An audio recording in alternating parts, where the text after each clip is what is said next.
নির্বাচনকে যে প্রভাবিত করবার যে কারচুপি হয়েছে, আমরা সেগুলো জাতিকে জানানোর জন্য আমরা এই সংবাদ সম্মেলন। লক্ষ্মীপুর-৩ সদর আসনে জামায়াত মনোনীত সংসদ সদস্য প্রার্থী ও জামায়াতের ঢাকা মহানগরীর উত্তরের সেক্রেটারি ডক্টর মোহাম্মদ রেজাউল করিম অভিযোগ করেছেন, ত্রয়োদশ জাতীয় সংসদ নির্বাচনের দিন লক্ষ্মীপুরের 4টি সংসদীয় আসনে ভোট গ্রহণের সময় প্রশাসনের কিছু সদস্য অতি উৎসাহী হয়ে একটি দলের পক্ষে দলীয় কর্মীর মতো আচরণ করেছেন। রবিবার দুপুরে লক্ষ্মীপুর প্রেস ক্লাবে লক্ষ্মীপুর 2 ও 3 আসনের নির্বাচন নিয়ে অনিয়ম, সহিংসতা ও পরবর্তী পরিস্থিতি বিষয়ে আয়োজিত সংবাদ সম্মেলনে তিনি এই অভিযোগ করেন।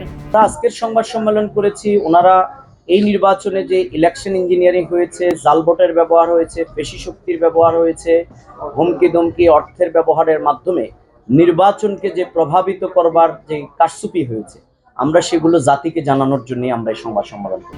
তিনি দাবি করেন, দাঁড়িপাল্লা প্রতীকের কর্মীদের বিভিন্ন কেন্দ্রে প্রবেশের বাধা দেওয়া হয়েছে। পাশাপাশি দাঁড়িপাল্লা মার্কায় ভোট দিতে যাওয়া কিছু নারী ভোটারকে বিভ্রান্ত করে ধানের শীষ প্রতীকে ভোট দিতে বাধ্য করার চেষ্টা করা হয়েছে।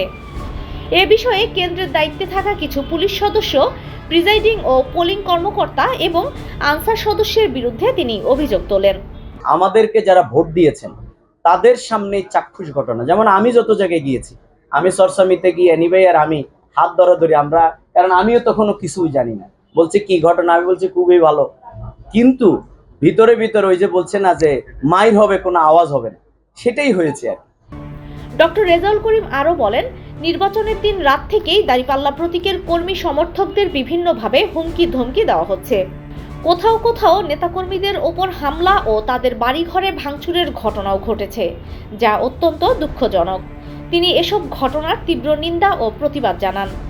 নির্বাচনে অনিয়ম, সহিংসতা এবং নির্বাচন পরবর্তী হামলার ঘটনায় নির্বাচন কমিশন ও সংশ্লিষ্ট প্রশাসনের কাছে লিখিত অভিযোগ দেওয়া হবে বলেও জানান তিনি।